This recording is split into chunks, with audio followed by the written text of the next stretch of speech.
La ingratitud puede ser más cruel que la muerte. Imaginen el dolor. 20 años de vida, 20 años de sacrificio, de amor incondicional, tirados a la basura como un pedazo de pan de dulce duro.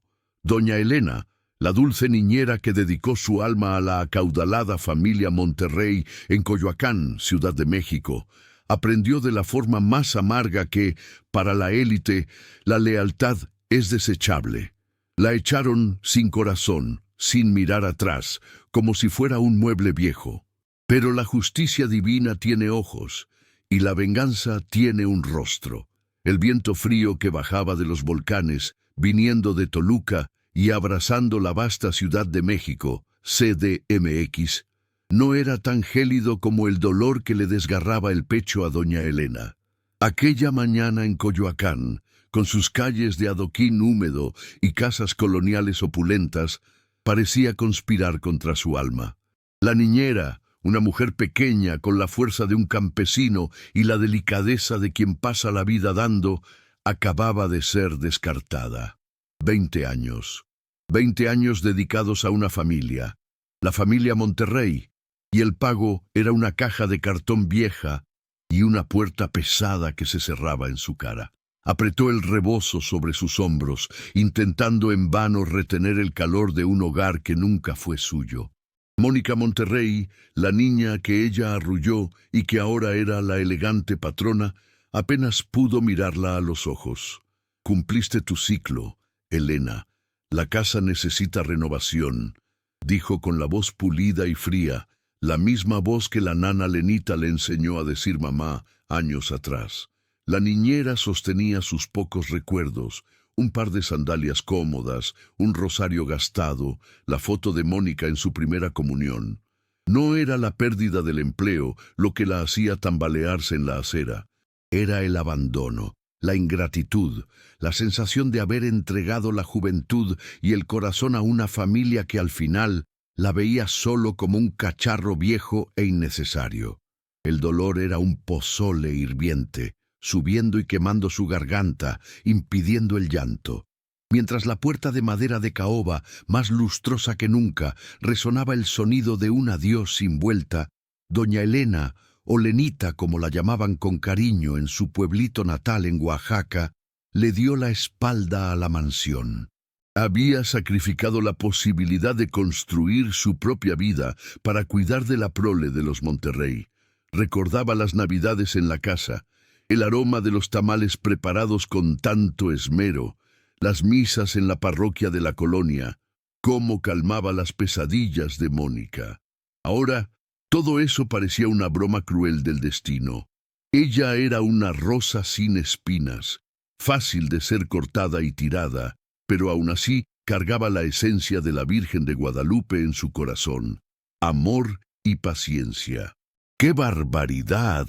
¡Ay, Dios mío!, pensó ella meneando la cabeza. ¿Dónde buscar consuelo? En la fe, por supuesto. Apretó el rosario en sus manos, ya gastas de tanto fregar ropa y limpiar la casa que ahora la rechazaba. En aquel barrio de Coyoacán, donde la belleza arquitectónica esconde tantas desigualdades, doña Elena se sentía una invasora, una sombra que no pertenecía más a aquel lujo. El estómago vacío, el alma en pedazos y la duda cruel. Quien siembra cosecha, pero ¿por qué su cosecha era tan amarga? Se detuvo junto a un muro alto, buscando un segundo para respirar, para pedirle a Dios que le diera fuerzas. Aquel gesto, el de parar por un instante, fue lo que lo cambió todo. Su visión, ya no borrosa por las lágrimas reprimidas, se enfocó en algo que la hizo paralizarse. Recostado al muro de piedra volcánica, casi escondido por las raíces de un árbol viejo, había un pequeño bulto debajo de una manta raída. «Válgame el cielo», susurró, el miedo instintivo traducido en su expresión. Sería un borracho, un indigente. La niñera humilde, que jamás temió al trabajo duro, sintió un miedo frío subir por su columna. «No manches. ¿Cómo alguien podría dormir allí en aquella mañana gélida?» Dio un paso vacilante. El bulto no se movía. Se acercó despacio, su corazón latiendo como un tamborín en Semana Santa, y entonces oyó un sonido débil, un gemido seguido de una tos seca y ronca. Era el sonido de un niño. Sus rodillas flaquearon. Doña Elena, la mujer descartada, la empleada que ya no era necesaria, se olvidó inmediatamente de su propio dolor. Allí, en ese momento, a pocos centímetros del portón de la mansión de Mónica Monterrey, donde había sido traicionada y humillada, había una nueva vida, un nuevo dolor, clamando por su instinto maternal. La injusticia personal fue engullida por una urgencia moral. ¿A poco? No puede ser, pensó, mientras se arrodillaba con dificultad. La manta olía a polvo y abandono. Con la punta de los dedos temblorosos, levantó el borde, revelando un rostro pálido. Era un niño de quizás 5 años, flaco y con los labios agrietados, claramente febril.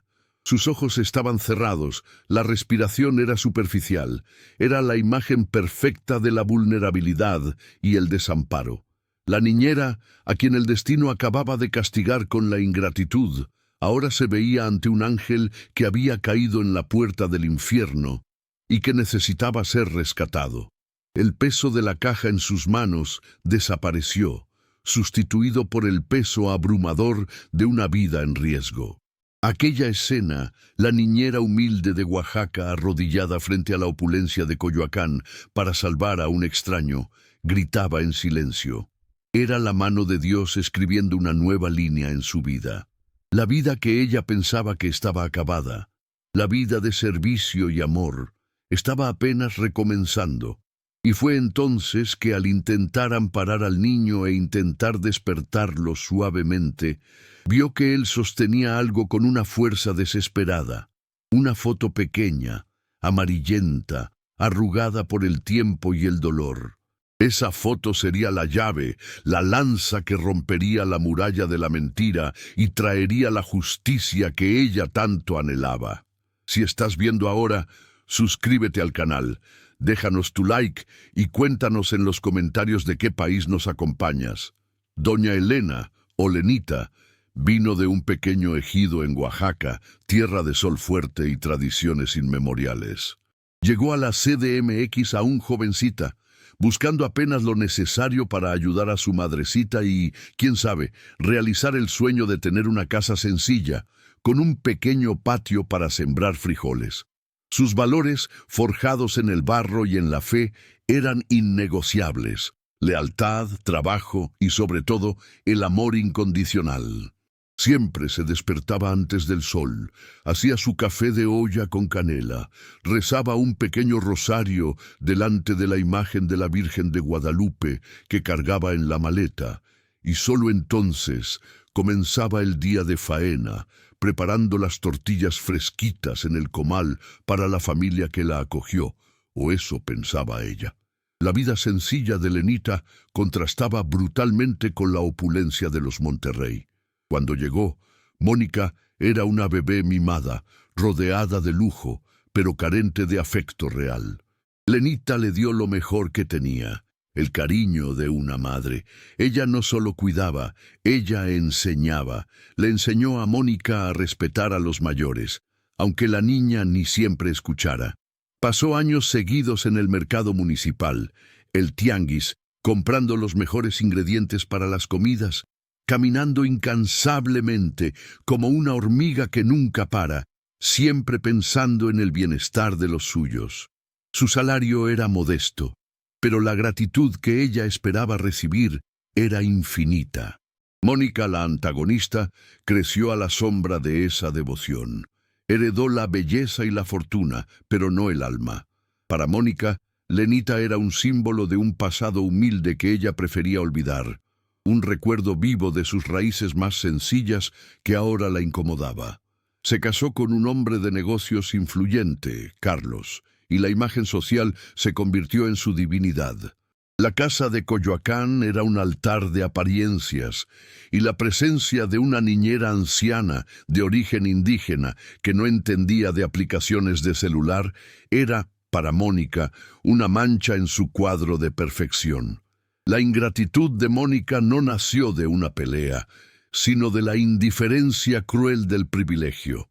Lenita recordaba con cariño cuando Mónica era niña. La llevaba a comprar pan de dulce en la panadería de la esquina. Le enseñó a persignarse antes de dormir. Por culpa de Mónica, Lenita nunca tuvo sus propios hijos. Todo su amor, toda su energía maternal fue canalizada para aquella casa, para aquella niña. Era un sacrificio silencioso, una renuncia que ella cargaba con orgullo, creyendo que el amor que daba sería devuelto en la vejez. Esa creencia era su valor sagrado, su garantía de que no moriría sola y abandonada, uno de los mayores miedos de su corazón. No manches. En la semana anterior al abandono, la tensión era palpable.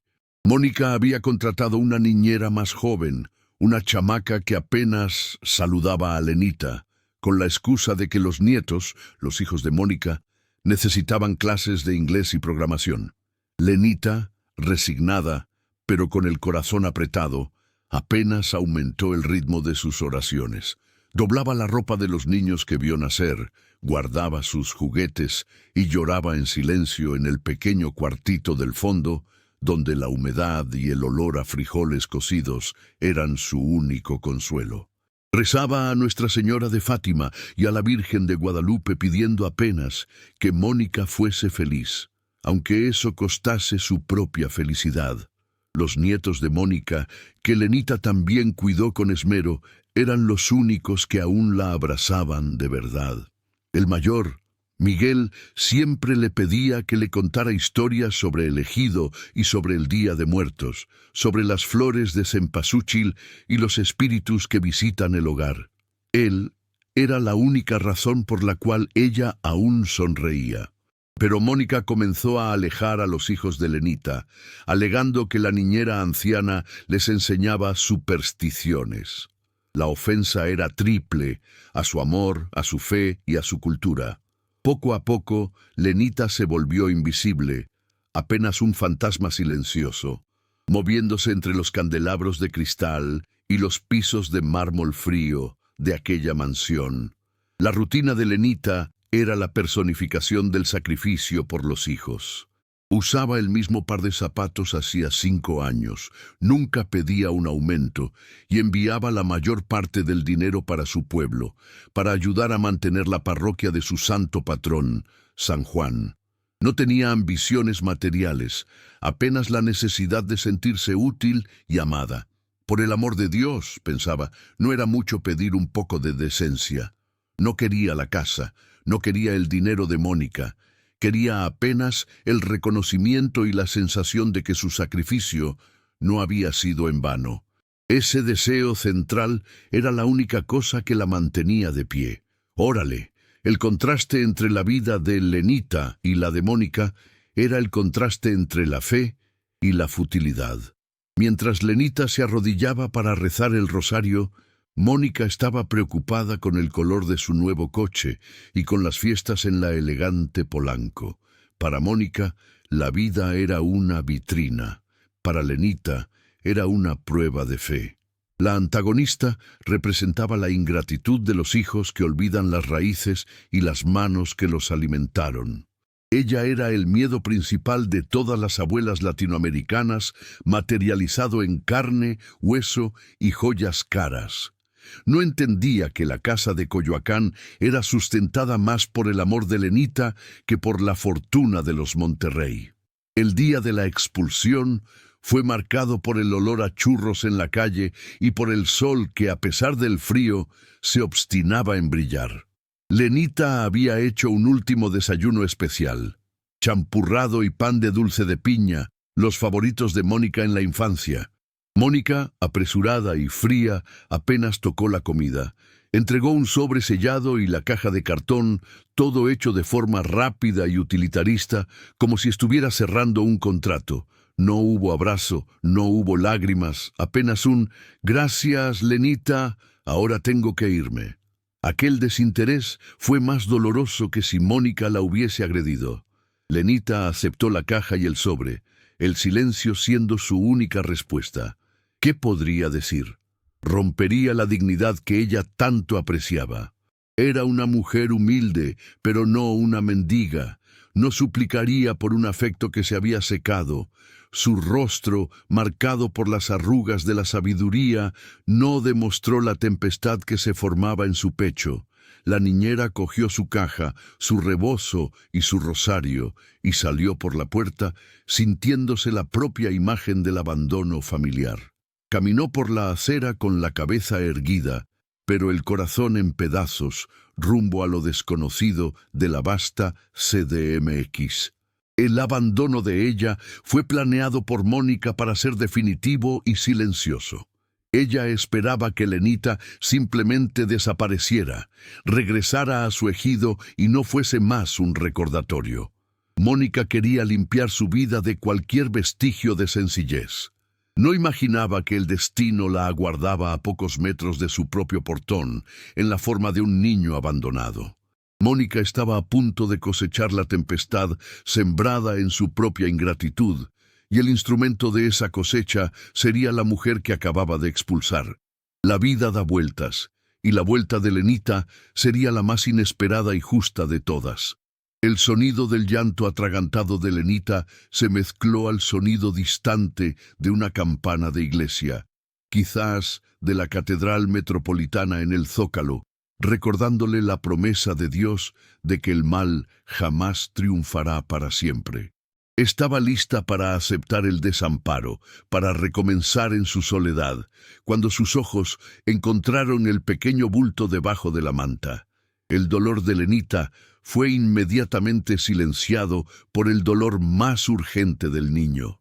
En aquel instante dejó de ser la víctima del abandono y se transformó en la protectora de la inocencia, el ángel protector que estaba allí por un propósito mayor que su propia amargura. El momento de la expulsión, aunque preparado, fue un choque violento para Lenita.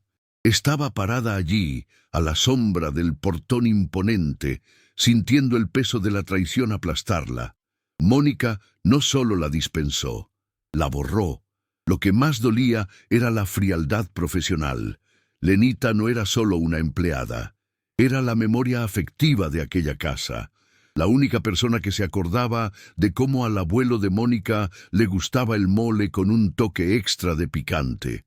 Y todo eso había sido reducido a un cálculo financiero, a una renovación que excluía lo humano y abrazaba lo tecnológico. El olor a cera nueva y desinfectante dentro de la casa, un olor que Lenita sintió al recoger sus cosas, era el olor de la esterilización de los recuerdos. La humillación alcanzó su ápice cuando vio que Mónica había dejado a la nueva niñera, una chica de 20 y pocos años, observarla salir por la ventana del piso de arriba. Era un espectáculo de poder y descarte, hecho para mostrar quién estaba al mando. La joven ni siquiera saludó con la cabeza. Aquella mirada de desprecio fue como una puñalada en su dignidad. ¡Qué barbaridad!, pensó Lenita. La riqueza había corrompido completamente el alma de Mónica, transformándola en una mujer de hielo, incapaz de reconocer la honra de quien dedicó la vida a servirla. La niñera apretó los nudillos de los dedos, pidiendo a Nuestra Señora de Guadalupe la fuerza para no gritar su dolor allí, en la calle. El dolor de Lenita era el dolor colectivo de todas las madres y abuelas abandonadas de América Latina, que sacrificaron sus sueños para ver a los hijos prosperar, y a cambio recibieron la ingratitud. Se sentía invisible, como si los 20 años pasados allí fuesen una mentira, una ilusión. El peso de su maleta de tela parecía haberse multiplicado por 10, cargada no por ropa vieja, sino por años de amargura acumulada. Necesitó parar, recostarse al muro de la casa que fue su hogar, y soltar un suspiro profundo, el aire frío de Coyoacán cortando sus pulmones. Fue en ese instante de extrema vulnerabilidad que la providencia se manifestó. En medio del silencio opresor de la mañana y al ruido distante de un pecero, transporte colectivo pasando, oyó el gemido débil.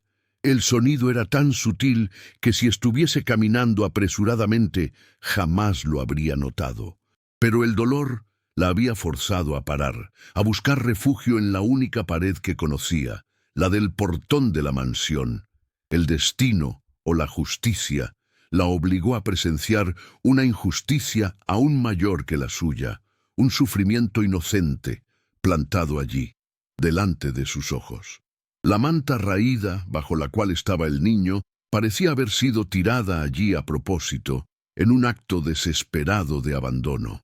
Lenita, olvidándose de su dolor y de su recién adquirida condición de desamparada, se movió instintivamente, como una abuelita haría. Su cuerpo, cansado y envejecido, ganó una energía momentánea, impulsado por el único valor que Mónica había olvidado, la compasión. Se arrodilló, sintiendo la humedad de la acera subir por sus piernas, pero ignorando el frío. Al levantar el borde de la manta, el corazón de Lenita se paró. El niño, Joaquín, estaba pálido como cera, con el cuerpo tembloroso y la respiración irregular. No era un niño de la calle común, estaba bien vestido, a pesar de sucio, y parecía haber sido dejado allí hacía muy poco tiempo. Agarraba algo contra el pecho, como un talismán, un objeto que le daba la última esperanza. Lenita extendió la mano para tocarlo, para sentir la fiebre, y percibió que la piel de él quemaba. El miedo dio lugar a una furia silenciosa. ¿Qué clase de monstruo abandonaría a un niño enfermo en la calle? La escena era la materialización de la injusticia en su forma más pura. La niñera rechazada, arrodillada frente a la mansión, lista para salvar al niño que la dueña de la mansión, en su frialdad, jamás notaría. El dilema de Lenita era inmediato. Había sido desterrada, y si la veían allí, podrían acusarla de invasión o peor, de robo.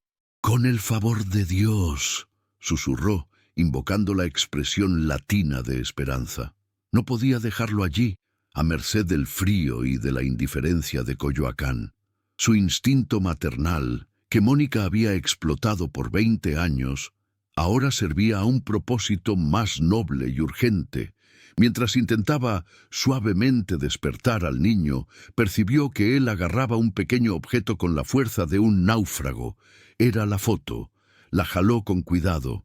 Una Polaroid antigua, con los colores desvanecidos, pero nítida lo suficiente para Lenita reconocer los rostros.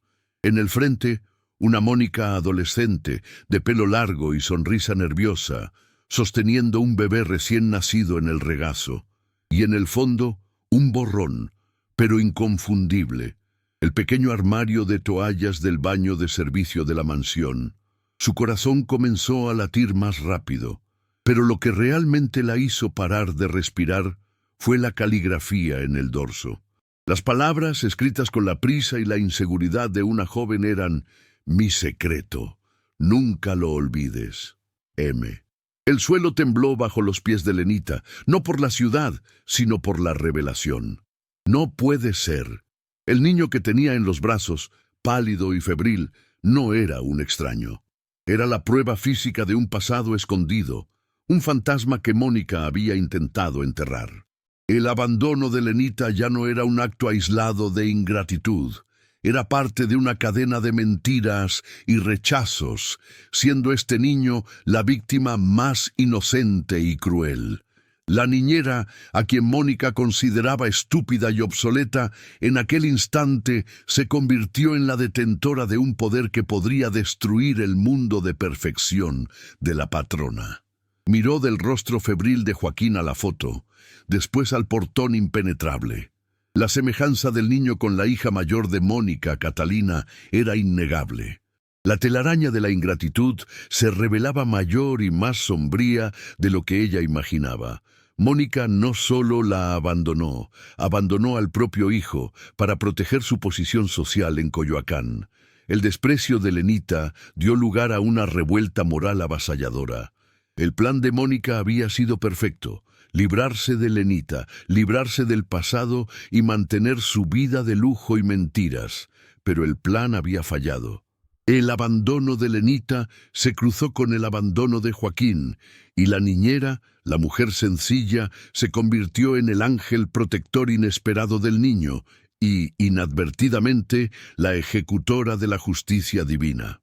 Su dilema ya no era sobre su supervivencia, sino sobre la vida de aquella criatura y la exposición de la verdad. Sabía que necesitaba actuar, pero no podía llevar al niño enfermo para su cuartito humilde. Necesitaba llevarlo a donde él pertenecía. Lenita sostuvo al niño, la cabeza de él recostada en su hombro. El calor de la fiebre parecía quemar a través de su rebozo, pero la llama en su corazón era aún más ardiente. Se levantó con la dificultad de sus 70 años, la caja de cartón olvidada en la acera. Ya no estaba volviendo a la mansión como una sierva, estaba volviendo como la jueza moral, cargando la prueba, el niño, el secreto. Sus ojos, antes llenos de tristeza, ahora brillaban con una determinación fría e inquebrantable. El impacto de la descubierta fue como ser alcanzada por un trueno. Lenita sintió el cuerpo estremecer. El dolor de su abandono se había vuelto una tristeza secundaria delante de la crueldad manifiesta de Mónica. Miró al pequeño Joaquín en sus brazos, un peso leve y febril, y sintió el instinto maternal que ella reprimió por décadas explotar. Mónica no era solo ingrata, era una hipócrita que escondía la propia carne y sangre para mantener su vida perfecta en la alta sociedad de Coyoacán. La niñera abrazó al niño, sintiendo el escalofrío de la fiebre, y sus lágrimas, antes secas por la dignidad, rodaron libres. Eran lágrimas de pena por el niño y de profunda indignación por la madre. En aquel momento, el ambiente reflejó su dolor. El sol, que intentaba surgir, fue engullido por nubes densas. La calle, antes silenciosa, pareció quedarse más fría y desierta. La casa de los Monterrey, con sus ventanas oscuras e imponentes, parecía un castillo de hielo, un monumento a la indiferencia. Lenita podía sentir la humillación de todas las veces que Mónica la hizo trabajar sin descanso, o cuando la ignoró en las fiestas de la colonia. Ahora entendía, Mónica estaba limpiando su vida para no haber vestigios de su pasado, y ese niño, el pobre Joaquín, era la mayor mancha que ella temía. Lenita retrocedió 2 pasos de la puerta, intentando calmar la tos del niño.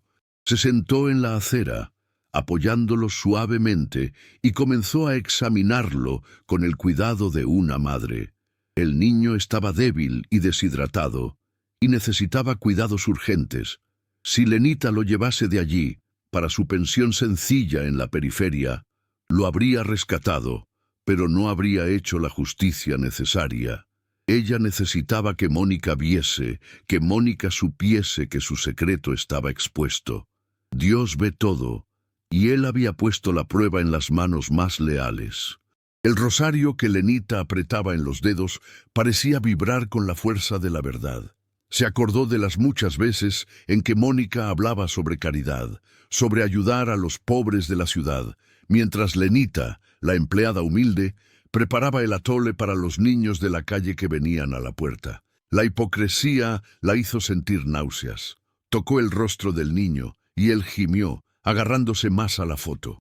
«Corazón, mi cielo», susurró Lenita, las palabras de cariño que Mónica jamás usaría. Ella necesitaba un plan.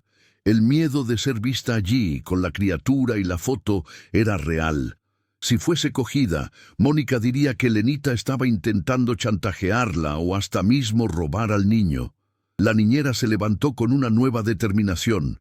Tenía que estar segura. Volvió a mirar la foto. Mónica tan joven e ingenua con el bebé. Giró el dorso una vez más. Mi secreto. Nunca lo olvides. M. Sí, era la letra de Mónica, de cuando ella era adolescente y escribía billetes escondidos en Coyoacán. La semejanza del niño con Catalina, la hija mayor de Mónica, era innegable para quien las había visto crecer. El tata de Lenita, un viejo sabio de Oaxaca, siempre decía: «Quien siembra mentira, cosecha desgracia». Y Mónica estaba a punto de tener su cosecha. El dolor de Lenita se transformó en una fuerza moral. No estaba luchando por su empleo, estaba luchando por la vida de un niño inocente y por la honra de la justicia. Cargó a Joaquín hasta el portón, apoyándolo con su cuerpo flaco. Allí hizo una pausa reflexiva, sintiendo la brisa fría. ¿Qué haría? Tocar el timbre y entregar al niño. Mónica lo rechazaría de nuevo. Necesitaba una entrada triunfal, una que usase la única cosa que Mónica valoraba, las apariencias y el miedo a la exposición social. Lenita miró la caja de cartón abandonada en la acera, conteniendo los símbolos de su vida descartada. Pero ella ya no era la Lenita de 5 minutos atrás. La víctima era la guardiana de un secreto, la detentora de la verdad. Respiró hondo, soltando un suspiro largo, y comenzó a rezar un Padre Nuestro en voz baja. Sus labios, antes temblorosos de tristeza, ahora se movían con la fuerza de la fe. Le pedía a Dios no por venganza, sino por claridad para hacer lo correcto para Joaquín. La niñera caminó decididamente hasta la puerta y tocó el timbre con la mano que no sostenía al niño. Un toque largo y firme, el toque de quien no espera, sino exige. El sonido del timbre resonó alto e irritado dentro de la mansión, rompiendo el silencio de la mañana. Mónica atendió el interfono. ¿Quién es? Pensé que estaba claro que hoy es día libre. Su voz era impaciente y superior. Lenita respiró hondo, y el dolor del abandono se transformó en acero en su voz. Soy yo, Lenita, y estoy aquí para hacer la limpieza que la casa de los Monterrey realmente necesita. Y con el favor de Dios, hoy usted no va a tener día libre. La respuesta fue corta, pero cargada de una autoridad que Mónica nunca había oído de la niñera. Hubo un silencio chocado en el interfono. Mónica, irritada, pero curiosa, apretó el botón. El portón de hierro, aquel que la había expulsado, se abrió con un crujido lento y metálico, invitándola para el enfrentamiento final. Lenita entró. El jardín, meticulosamente cuidado. El olor a chiles en nogada que sería preparado para el almuerzo de la alta sociedad. Todo era perfección. Ignoró a la nueva niñera, que la miraba con curiosidad y desconfianza. Se detuvo en el vestíbulo de entrada, donde la luz del día, entrando por un vitral, caía sobre el piso de mármol. Mónica estaba allí, vestida impecablemente, con una expresión de irritación contenida. Miró a la niñera, y su boca se abrió para exigir que Lenita se retirase inmediatamente. Pero las palabras murieron en su garganta. Mónica vio al niño en los brazos de Lenita. Su rostro pálido, su respiración superficial y la manera protectora como la niñera lo sostenía. La expresión de Mónica cambió de irritación para un pánico congelante. No reconoció inmediatamente a la criatura, pero la escena era familiar. Una niñera con un bebé. Y entonces sus ojos cayeron sobre la mano de Lenita, que sostenía no el rosario, sino el pequeño papel amarillento y arrugado. El aire del elegante vestíbulo de entrada se volvió denso y pesado. ¿Qué significa esto, Lenita? Mónica consiguió susurrar, la voz embargada.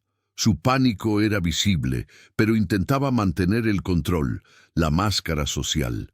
Lenita no respondió inmediatamente. Caminó algunos pasos y con todo el cuidado y reverencia que Mónica jamás demostró, depositó al niño en el sofá de terciopelo blanco de la sala de estar. El contraste entre la miseria del niño y el lujo del sofá era un puñetazo visual en la cara de la hipocresía. La niñera entonces se giró para la patrona. Sus ojos, Lenita, ya no eran los ojos dulces y sumisos de la jefecita que la crió. Eran ojos de fuego, llenos de dolor y de justicia moral. No necesitó hablar. Extendió la mano con la foto. La luz del sol golpeó el papel, revelando los rasgos de Mónica adolescente, ingenua, con el bebé en el regazo. Mónica intentó extender la mano, pero Lenita la apartó. La niñera, que había sido silenciada por 20 años, estaba a punto de hablar la verdad más alta y clara que aquella casa jamás había oído. Usted se libró de mí porque yo era vieja, pero la vida no se libra de sus errores, señora Mónica, dijo Lenita, usando el tratamiento formal y frío que ella solo usaba para visitas. Mónica se tambaleó, miró al niño, a la foto y a la furia justa en los ojos de la niñera. Su secreto había vuelto para atormentarla en la forma de un niño enfermo, en la hora exacta en que ella intentaba descartar el único corazón leal que la conocía de verdad. La ironía era cruel y poética.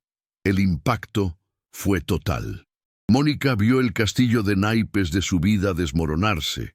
El abandono de Lenita había vuelto al doble, y ahora ella no era solo una traidora, sino una madre que abandonó la propia carne y sangre. El miedo a la exposición, el miedo a perder su matrimonio y su posición, era el mayor pavor de Mónica.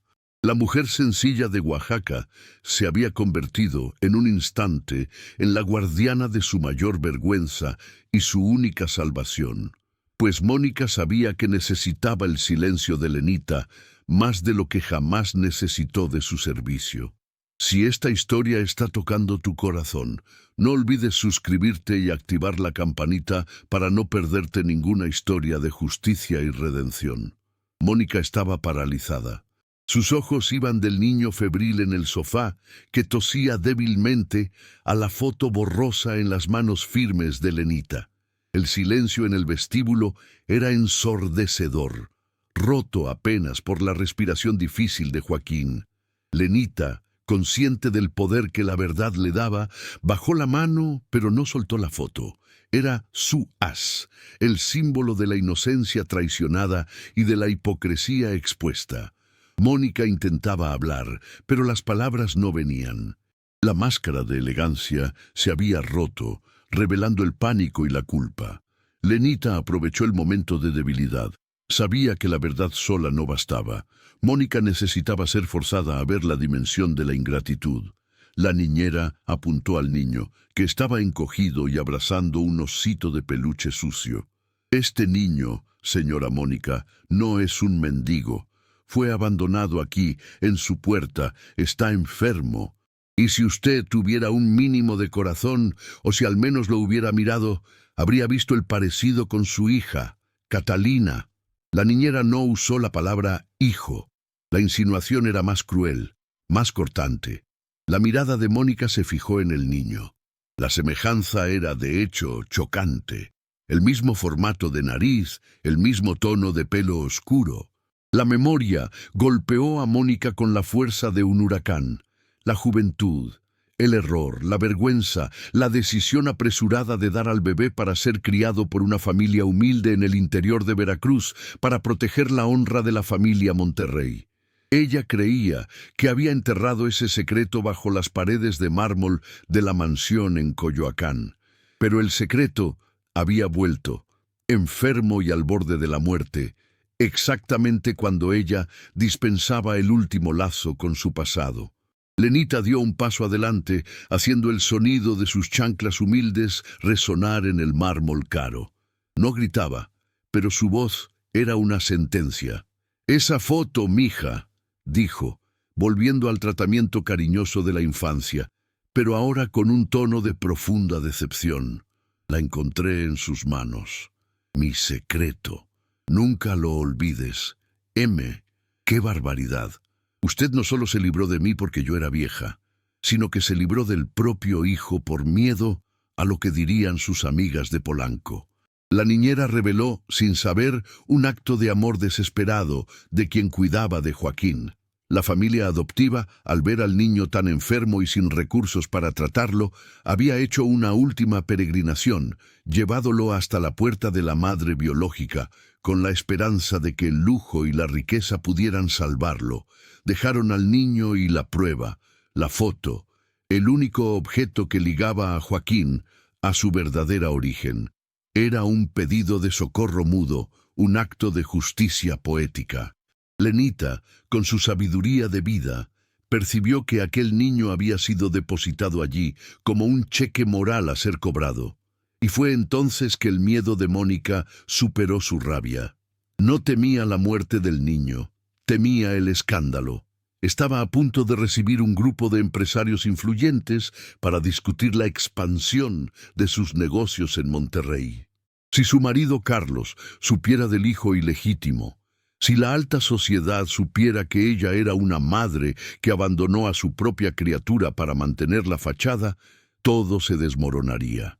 Vio su futuro perfecto desvanecerse como humo. Lenita, la mujer humilde, detenía la llave para la destrucción de su estatus social. Lenita percibió que el silencio de Mónica no era de arrepentimiento, sino de cálculo. Usted no llora por el niño, llora por su apellido, señora Mónica. Pero la vida da vueltas, y la ley del retorno llegó en la forma de este chamaco enfermo. La niñera se arrodilló nuevamente al lado del sofá, cogiendo un vaso de agua de la mesa lateral para humedecer los labios de Joaquín. No podía esperar por el drama de Mónica. La vida del niño era prioridad. La justicia podía esperar, pero la misericordia jamás.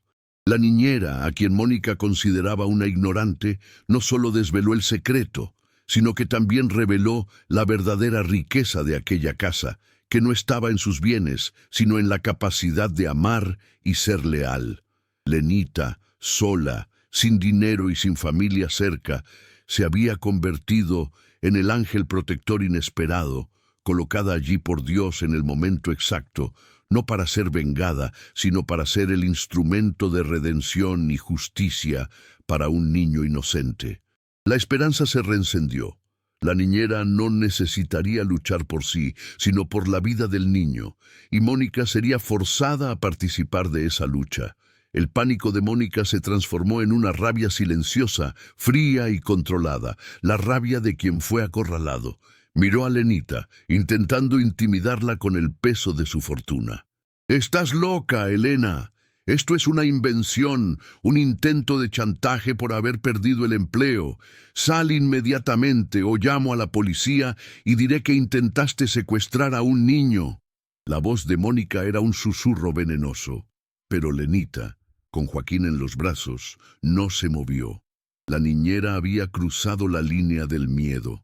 Ella solo sentía la urgencia de la vida del niño. ¡Aguas! Lenita no se alteró. Levantó la foto, colocándola directamente bajo la nariz de Mónica. «Llame a la policía, señora». Pero lo que su marido, Carlos, y la alta sociedad de Guadalajara y Monterrey van a pensar cuando vean que la foto que la incrimina estaba en las manos de su hijo enfermo, que usted abandonó para morir en la calle.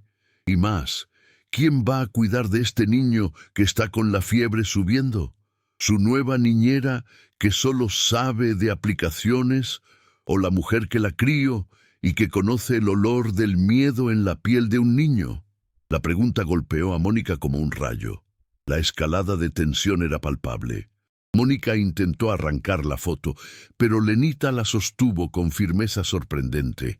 La niñera no estaba solo confrontando a la patrona, sino al sistema de mentiras que la patrona representaba. La revuelta no era solo la revelación del secreto, sino la súbita inversión de poder. La empleada, a quien Mónica había intentado anular, era ahora la única persona que podría salvar su reputación e, irónicamente, salvar la vida del hijo que ella abandonó. La niñera humilde se convertía en la jueza de su patrona ingrata. Mónica, percibiendo que la amenaza era real y que la vida de Joaquín era un riesgo inmediato de exposición, cedió, pero con una renuencia hedionda. No le importaba el niño, sino la repercusión. «Está bien, Elena, usted ganó, no llame a nadie. ¿Pero qué quiere? ¿Dinero? Yo doblo lo que le di». Estaba reduciendo el amor y la lealtad a una transacción financiera, su único lenguaje conocido. Lenita miró el dinero. El valor podría garantizar su jubilación en el pueblito de Oaxaca, pero la justicia moral hablaría más alto. «No quiero su dinero, señora Mónica. Quiero justicia. Usted me enseñó que Quien siembra cosecha. Yo sembré amor en esta casa por 20 años y coseché abandono. Usted sembró la mentira y cosechó a este niño enfermo en su puerta. El pago es simple. Usted va a asumir a este hijo, darle el tratamiento que necesita y yo, y solamente yo, voy a cuidarlo, porque usted no sabe lo que es el amor. La condición era humillante y perfecta. Mónica tendría que mantener a Lenita en la casa, no como una simple sierva, sino como la matriarca moral de su secreto, la guardiana de su hijo. La patrona tendría que mirar diariamente el rostro de la mujer que despreció y al hijo que ella rechazó. La lealtad de Lenita, antes una debilidad explotada, se transformó en su mayor arma de poder. Ella no pedía para ser una jefecita nuevamente. Ella exigía ser la guardiana de la inocencia y de la verdad. Mónica sintió la garganta apretar. Aceptar significaba la ruina de su dignidad, pero rehusar significaba la ruina social. Vio su vida ser transformada en un drama de telenovela mexicana, expuesta a todos sus amigos de Santa Fe y Polanco. Miró a Joaquín, que tosió una vez más, y al rostro impasible de Lenita. Mónica sabía que, en aquel momento, la humilde niñera tenía el poder de un juez y la fuerza de un ejército. ¿Usted va a mantener el silencio, Elena? ¿Lo promete?, preguntó Mónica, el terror en su voz. Lenita sonrió, una sonrisa pequeña y triste, pero llena de autoridad. No es una promesa, señora Mónica. Es una condición impuesta por la vida. No voy a revelar su secreto, si usted no lo abandona nuevamente. Pero a partir de ahora, mi lugar en esta casa es para cuidar de él, y el suyo es para aprender el valor de la lealtad. Su castigo es tener que soportarme, sabiendo que yo sé de todo. La niñera cogió al niño en los brazos nuevamente, subiendo los escalones en dirección al cuarto de huéspedes. Sabía que necesitaba medicinas, un médico y sobre todo del amor que Mónica jamás daría. La revuelta estaba completa. Lenita ya no era la expulsada, era la dueña moral de la mansión, la responsable por la salud y por el futuro del secreto de Coyoacán. Su fe en la justicia divina había sido recompensada de forma avasalladora. Y fue entonces que el marido de Mónica, Carlos, entró en la sala, volviendo de una reunión. Miró a Mónica, pálida y temblorosa, y a Lenita, subiendo las escaleras con la criatura. «Mónica, ¿qué está pasando? ¿Qué hace Elena con esa criatura?» Mónica miró a Lenita, que paró en el tope de la escalera, esperando su respuesta. El clímax se anunciaba. La cuerda de la mentira estaba estirada al máximo, y Mónica necesitaba escoger entre la verdad y la fachada.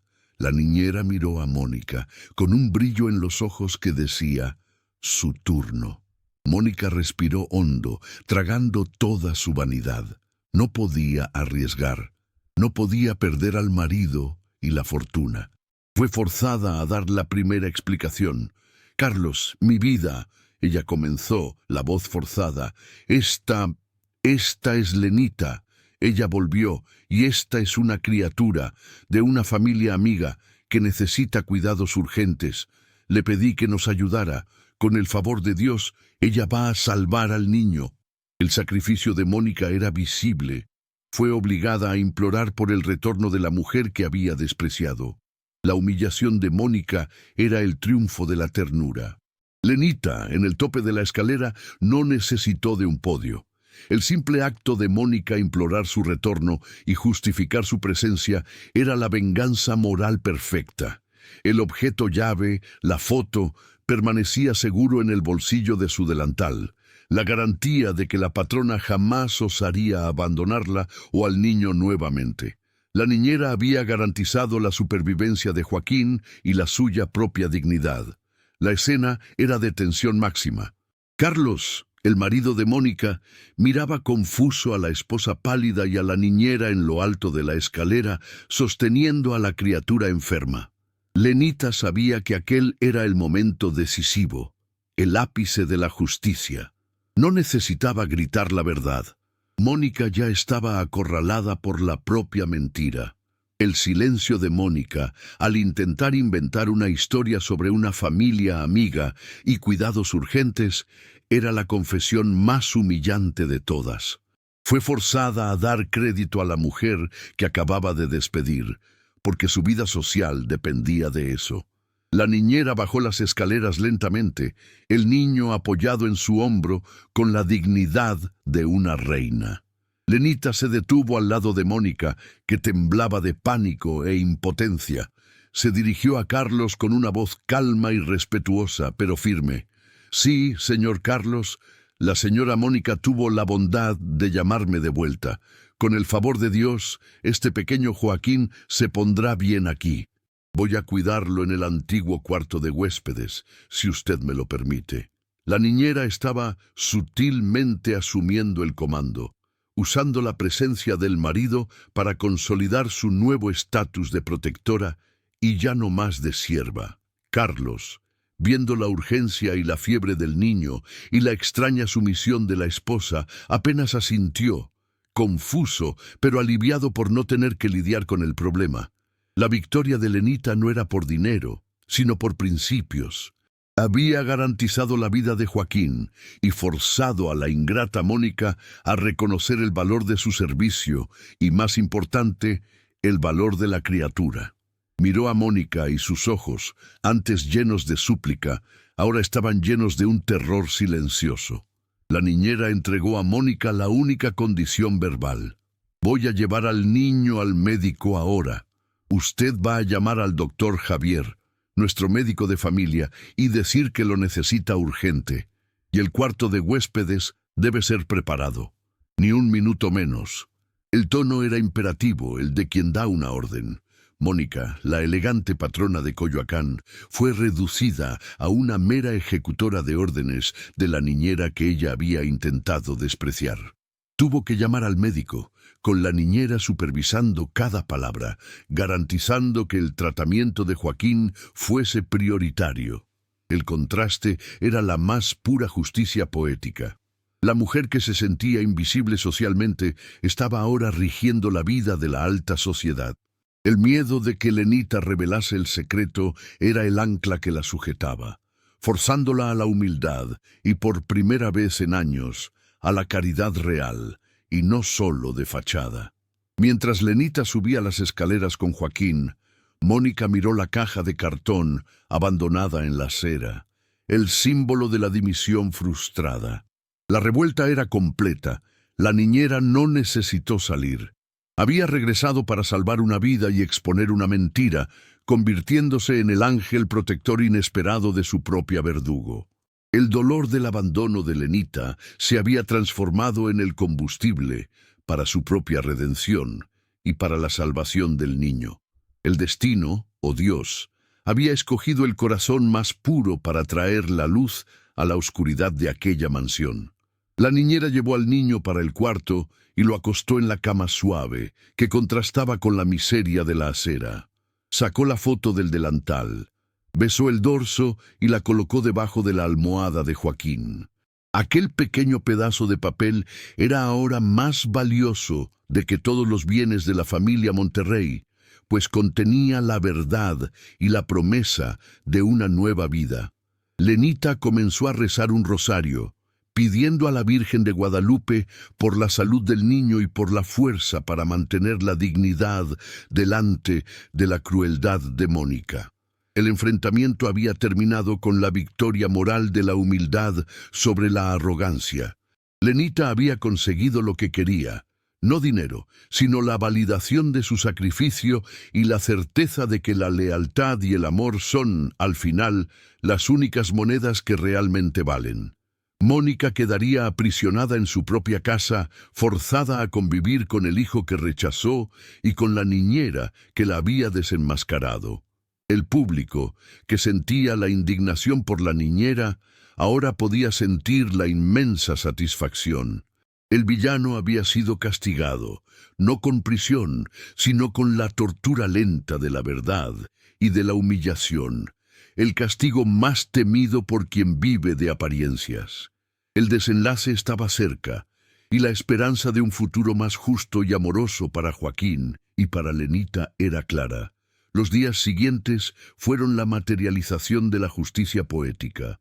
Joaquín fue prontamente tratado y gracias a los cuidados incansables de doña Elena, la fiebre cedió.